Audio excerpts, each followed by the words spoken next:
Chinese. I think you're right. I mean, I think you're accurate. That doesn't there with all happen. of your I don't hear assessment. those words often, by the way. Thank you very much.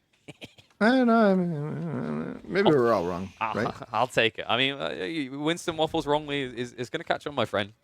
Hey, man. You can't just add another W because then people confuse me with the internet, the entirety of it. You are the internet, my friend. www, get it? No, okay. So the question I have is, okay, so Sacred Site spawned pretty evenly. We've loaded into our game here, LucifroN in the yellow pieces and VortiX in the blue. What are you thinking here as we have our openings coming into play? We have a very balanced map here, which is interesting for the Roost Delhi dynamics. No. Like, look at everything as it spawned, right? So we were talking before about how Delhi can have an edge if you get a double close Sacred Site spawn. You don't have that here. They're evenly spread. It's almost like a dry Arabia, slightly more condensed. So that takes one edge away from Delhi. Then the cool thing is, I mean, I don't know. Like, I don't know if Petita intended this. Obviously, he has certain seeds, but he had it in his mind. The Roos are kind of balanced here as well because they don't have this aggro base placement on a ball unless they take VortiX's ball. They'd have to go far to the south. So I would be surprised if we get any sort of all-in play from either player by 10, 15 minutes. It feels like this one could go longer. Yeah, Delhi, well, my voice. Delhi definitely hits that timing, right, where it's kind of like this late feudal timing where things just really ramp up for them. So we'll have to see how LucifroN is prepared for that, right? Not sure what you do with Roos here. I don't actually think I've played Roos versus Delhi a lot as a matchup.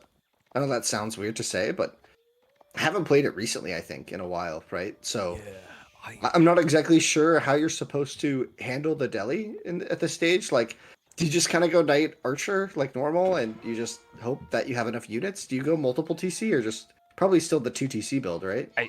This is the thing that I don't like about the map for him is there isn't a good second TC. And what I mean by that is that this is one of those matchups where if you want to do a second TC, you want to deny a Sacred Site. And like there is one play, but it's the riskiest one. And that's that you go for the Northern Sacred Site and you TC to pull the boar in. That's nuts, dude. It's crazy, right? But it's if you think about it, look what the Sacred Site is, and then look where the Stealth Forests are. It's actually a hidden play. Yeah, but that's terrible because then the reason I think that's terrible is because then if VortiX just secures the middle Sacred Site with like a huge army, your economy is split from your base. So like do you build your production buildings at the new TC or at home, and then like you're just gonna get cut off from your TC and lose, right? I think you build in your proxy base because the Kremlin should keep your opponent back, right? Like it's not something he's gonna dive before he's got like 30 units. So like you should kind of be able to catch up at that point. It's hard though, man. Like it's one of those things. Like every single thing you put into greed, you're not putting into army against TOV Delhi, and we've seen what TOV Delhi does. Like I feel like it's just the Civ most likely to take a 20-minute GG. It's called the big slap. The big slap doesn't quite do it justice. There's another word beginning with B that fits better. The big slap. That's the one. The big slap. Yeah, capital B this time. Yeah, no, it's crazy how good it can be. But we'll see. I mean, Tower Victory has become kind of the meta now, and it's interesting because the build orders around it are very different sometimes, and they're very specific as well. Like the timings are really tough to nail, especially because your gold income has to be very like consistent to get enough scholars out to make good plays in the mid game, or sorry, in the early feudal. So we'll see if VortiX is able to handle that. Obviously, he's one of the most practiced build order players in the game, so I have no doubt that what we're going to see is like very well rehearsed and timed and like clean. But it's always something to pay attention to is if the build order kind of crumbles a little bit at certain points, especially under pressure. But you're up against Roos. It's a big like mental overhead to like play the mini game and deal with like potential gremlins everywhere, right? Things can get messy fast against Roos, so we'll have to see. This is like a 350 bounty game, right? Yeah, I think so. He had 150. He had wheelbarrow. Yeah, crazy. Yeah, that was good. That was a good game, dude. I think you actually build a knight, you take your scout, and you just go kill the 2 boars. 310. Damn. Okay, maybe not then. Like it's not worth it that phase. But if he had 350 there, you 100% just go kill the boars because that gives you the food, like the extra food edge. It's not often like 5% is nice, and we talked about this earlier. It's not often that it makes the biggest difference early on. But if you're going to have this whirlpool of death constantly for 20 minutes, it's going to add up. And you know you're going to be stuck in feudal. Yeah. Well, I mean, but Tower Victory's on the way. Sanctity's already coming as well. So Archer's on the map. Sanctity's on the way. Like, the Knights. No Spearman yet. Are we so the playing Archer's tennis? gonna What get are these noises? There's no Spearman yet. I'm trying to understand, you know? That was the most IT tech nerd playing tennis noise you could ever. Meh. We're taking it easy. Okay, we gotta stop. We're gonna stop. We gotta keep it PG-13, man. Yeah, no. So there's no Spearman here yet. So this first night is gonna have some leeway to kind of do what it wants. Scouts, meanwhile, are feeling a little bit of pain. I mean, like, VortiX, so he set up the blacksmith, right? Like, I think he went one blacksmith. It's been a very big difference. It's like the fine-tuning. We used to see double blacksmiths a lot, but a lot more Delhi players have now switched to the one blacksmiths, especially the Spanish bros, actually. I very rarely see them go double blacksmith anymore. Really, I've been seeing it as like the solid meta for a while now. I'm surprised to see that the Spanish brothers don't do that. I think a lot of people moved away from it, at least like on the last tournament. I noticed that, yeah. So like even Dimu, like for a long time, I felt like he was like a lover of double blacksmiths. And then I remember the last tournament we had towards the start of the year, even he wasn't doing it that frequently anymore. It's yeah, it kind of pitted off. I think it's like interesting. It's the early unit cost, right? Especially when you've got these glass cannons that are even more impactful. Having like 2 extra archers it actually just feels better, I think, because it's like it's the most glass cannon-y approach. So I'm going to make a Dota reference where it's like, you know, when you don't build a BKB as a carry logic, like if I kill them faster, it doesn't matter that I don't have more protection. But it does actually, like, it rings true. It's a sound logic here. Yeah, I guess especially if you're doing mass archers with TOV, maybe it makes more sense. Maybe with horsemen, it made more sense because you kind of needed the pierce armor and the damage upgrade. Yeah. Whereas here, maybe you can, with just archers, maybe you can get away with focusing mostly on just the attack upgrade. And then, like, delaying the ranged armor. But, yeah, I mean, interesting thoughts. Okay, here, this is cool. So now, VortiX is just going to wall himself in and park site to site. And if he's quick, when he sees these fights coming his way, this knight-only comp, he just drops palisades. It kind of just cheeses the matter, right? It means that LucifroN is building all these knights, and he's never able to utilize them. Yeah, he's going to be picking off some reinforcements back here. So an archer going to go down for free.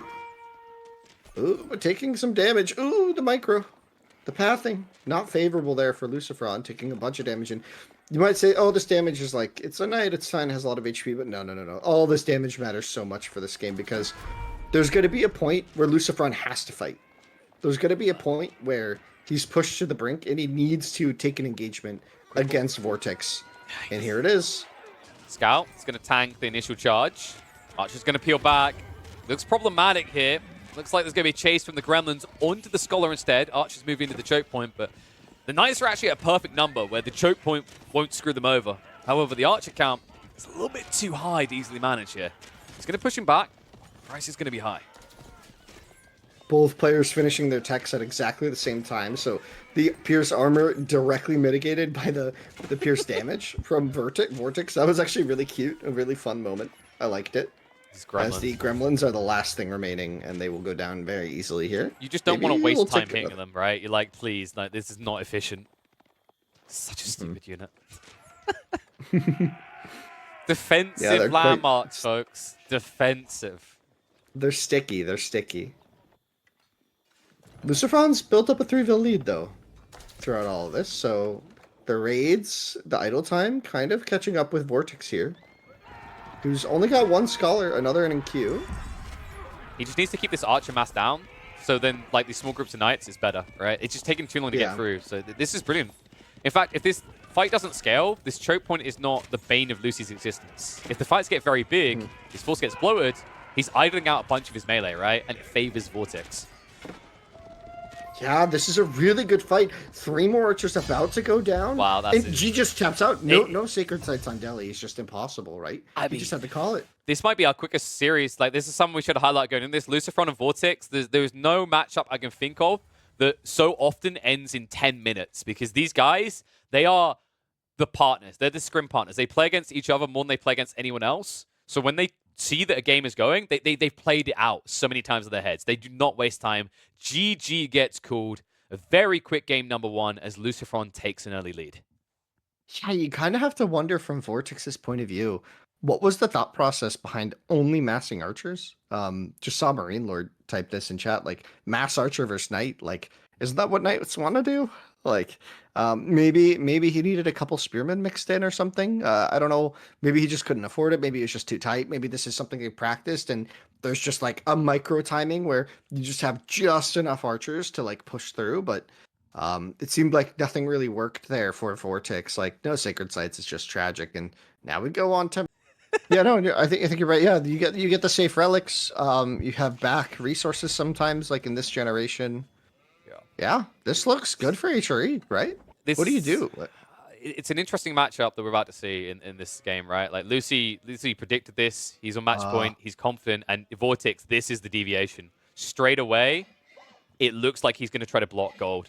Unfortunately for him, LucifroN has It's in the back. gold. Yeah, this is the worst case situation. Oh no.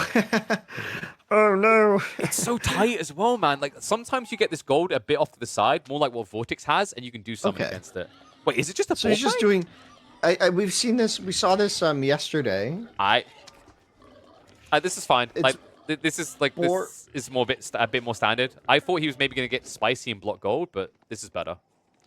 Maybe he scouted, didn't see the 4 gold, and this is the variation, right? Like in chess you have the main line. Your main line is like exactly what you want, but you have to have like variations prepared. So I think here this might just be like, oh, okay, if there's back gold and I have Vils across the map, I do bore, and then you just drop the council hall right in the middle of the map, and it's just very powerful. I think maybe not council hall here. Like that might be a bit gambly. Like maybe not against the HRE though, right? That might be still a fair call. The interesting thing is like I think there's a gameplay variance here where potentially if you saw your opponent was like forward mining or whatever, you try to aggro because it's such a small map. But it kind of reminds me of like, you know, when we had men-at-arms rushes in their infancy and it was like a gamble because the gold didn't always spawn in the front. So people eventually optimize that, right? You don't build 2 men-at-arms or 3, you just build 1. It's that kind of same logic. Like maybe there's gameplay variance here, but he just takes the safe bet. This is going to be a ridiculous tech timing, actually. It's a cool idea because the edge the HRE have is how efficiently they can reach field edge. By going boar, I don't know. You match that. Do you? You're still going to be like slightly behind, but I don't think you're going to be that far behind. Like, remember, he hasn't dropped off from the boar yet. He's 25 and then drop. Boom, boom, boom, boom, boom. See? It's like it's not that much difference, right? He has still got to address his gold, admittedly, because he wanted to get a few extra people on wood because you have to build the mill. I still like it. I think it's good. Is this the is this EGC mountain clearing or the ranked ladder mountain clearing? Because I see like Marine Lord talking about it in the chat, so I'm wondering if this is just the same one. In which case, that's interesting. Might be EGC then. Like because like look at VortiX's gold. Like if they had swapped positions, I don't know. He probably could have denied it, right? Possibly. Like it's still kind of like it's a 50-50 play, I think. Like it's kind of problematic as well because like if they pull the prelate, they can heal through a lot of your attacks and you're just idling. I think this is why Lucy is much better with HRE than Chinese in this matchup. Is like against a Chinese player, you probably could force him to build an outpost. You could probably kill a villager or 2. You basically be a pain in his ass, right? But because HRE has access to healing, it doesn't feel like 5 villagers would be good enough to do damage. Interesting. So he's going council hall, but going council hall back at home. Yeah. Because you don't want to like it's too much of a gamble. I think like. Well, don't you have to here? Like if you let him FC, like. Do you really want to build your council hall in the middle of the map and then like if you get pushed off it because say Lucy goes into horseman, you can't produce longbows anymore, right? Yeah, that would suck. Yeah. But I just wonder if he kind of he has to like kind of all in feudal here, right? Or can he just afford to castle? I think he has to ramp feudal, but like doing it that way, like I don't think you build the base quick enough, right? Yeah, so you probably get sniped out. Like if Lucy wanted, he could be like pumping a racks. He could have already been building a racks before the tech up, right? So if 1 men-at-arms comes out when you're teching up, or like when you're trying to build the infrastructure next to the tech up, it's GG. Okay. It's interesting though. Like I love these small kind of deviations. Like this is the cool thing. These guys would have 100% played this matchup at least a dozen times on this map in this format. Yeah, they definitely have a feel for how the other is going to play that. And so it's funny because whenever you play, like my favorite thing to do in RTS is to play the same person a lot. It's Mhm. actually way more fun than playing like a ladder where you play a bunch of different people because when you play like a ladder versus like a new opponent every game, you Yeah. play like the most popular strats because everyone's going to be doing the thing that is most obviously efficient. But once you start, instead of playing the Civ, once you start playing against the player, you start developing that internal meta. And I think that's why LucifroN VortiX games are always so like fun. Same with all the other Oh yeah. like brothers in the franchise, right? But it's always really fun because they've been practicing so much against each other that they just have this a unique way of thinking about it. And even if it is mostly the meta, they're gonna have, like you said, these little deviations that just like really are like way more detailed than we're giving it credit, right? Like Yes. they're thinking about every little detail here, and we're just covering like the big stuff, right? There's a balance to it, Very right? fascinating. Like you innovate and learn together, but also if you exist in your own little isolation pen, you could just be wrong, right? So it's important Oh to yeah, just adventure out your comfort zone because otherwise, like you'd be practicing these strats, you'd be optimizing them. You could put like 200 hours into optimizing these strats. Then you get into a tournament and like they haven't actually stood the test of other people's variety, right? Like you've iterated on the build 500 times, and someone might actually just do something that you experiment with the second time but thought was bad. But it turns out against your 500 something iteration, it's actually the counter, and you just didn't consider it because it was like out of scope. So I I definitely agree think with your it's premise, yep. but Vortex and Lucifer on are ranked 3 and 4, so I think they're fine there. Yeah, I think it's Yeah, no, I know, I but know what they'll, you're they'll saying, definitely though. be I know what you're screwing. I saying. think they'll be screwing other people. They spend the most time with each Burger. other, but it's like probably like a 70-30 split or something. I'm sorry, I just had to yell when I saw the landmark. As you see, Burger. It 70-30 split. Yeah, makes sense. it's brain dead. Like it's brain dead simple, right? Like I'm on the small map. Hmm. I'm gonna get 5 racks worth of production, and you've already started building lombos. So one Oh thing we boy. need to check that's critical here is how much food does Lucy have? Because I didn't Tons. see how He many pushed sheep the he got. deer. Oh He Jesus. pushed the deer to the Aachen. Yeah, this is gonna be grim then. I don't know if VortiX like he's trying to fast castle. His only hope is to drop a white tower. Well, it's actually just out of range of the Aachen. But yeah, he's going to get 2 relics for basically free here. Well, maybe the south one gets denied for a bit. But he's got plenty of gold to just make 5 man at arms right away. So it's not really a lot of damage to be had here. I mean, like, these longbows are gonna idle up a bit. It's annoying for Lucy, but as long as he has access to Eh, food, he's fine. it doesn't matter. Efficiency, guys. 1 HP, Oh, still 1 Vil HP. lives. Yep.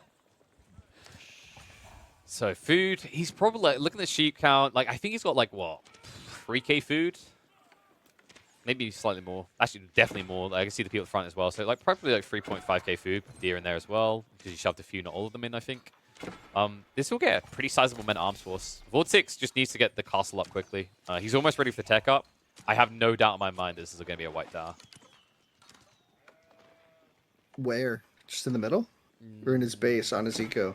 I feel like you're going to get, if you build it in the center, he'll just walk around and go into your eco, right? So like you probably Yeah, I have feel to, like you have to do. yeah. Like maybe next to the council hall.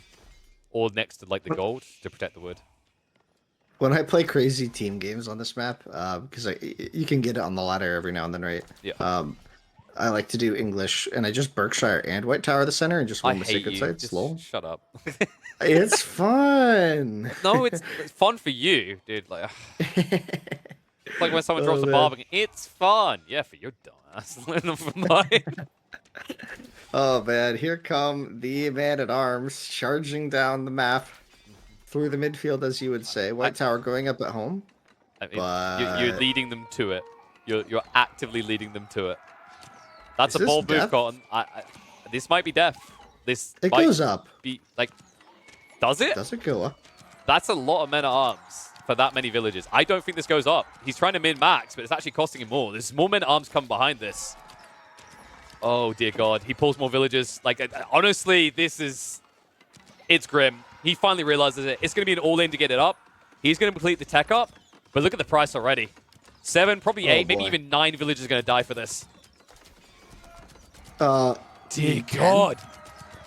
11. It's still not up. He just calls it. 12? He can't get He it. just calls GG. Yeah. You can't. I mean, he threw his whole economy for it, right? I mean, like, You said each game would be under 10 minutes. I thought he was just gonna do it all, right? Like, this goes up or I'm dead. Like every villager. But this is the brutality of what I was talking about, right? Like, you're trying to min-max from behind. And I understand it. Like, you're up against HRE, you're gonna lose the game if you start losing eco. So if you have to be maximum efficiency. So you notice he kept peeling back injured villagers, and it looks like god tier micro. But it's almost like there's a phase where when that TC is fully garrisoned, just pull everyone out and do it. Because it's the only way you stand a chance. Unfortunately for him, unable to get it up, and words that some people do not like to hear. That was